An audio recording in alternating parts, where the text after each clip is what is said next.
Burkina Faso, remise d'un nouveau lot de 375 bus neufs à la Sotraco. Oui, 375. Petit rappel, en août 2025, au même siège de la Sotraco, 155 bus neufs avaient déjà été livrés. Total, 530 bus neufs et modernes en quelques mois. Quand c'est bon, il faut aussi savoir le dire.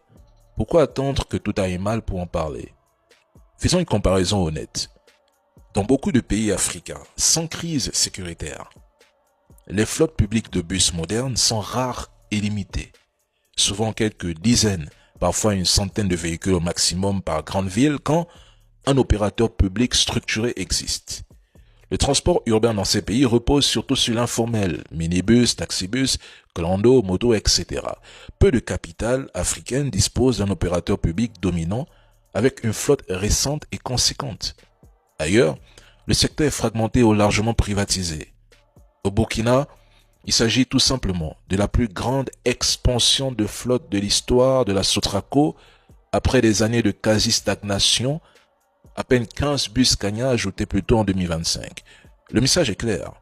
Avec une priorité politique assumée et un financement mobilisé rapidement, un secteur peut être transformé en un temps record. Et c'est ce qu'il fait depuis qu'il est au pouvoir, le capitaine Ibrahim Traoré. Il fait ce qu'il dit et il dit ce qu'il fait. C'est un signal fort. Souveraineté, investissements sociaux directs, partenariat intelligent. IB l'avait dit, 2026, ça ira vite. Il aura un bilan à présenter fin décembre 2026 et ce bilan sera positif.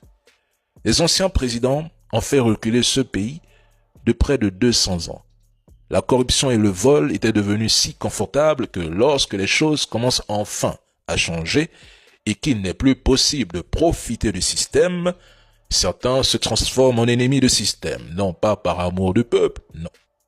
Non pas pour développer le pays, non. Ils étaient là, ils n'ont rien fait. Mais parce que leurs intérêts ne sont plus servis.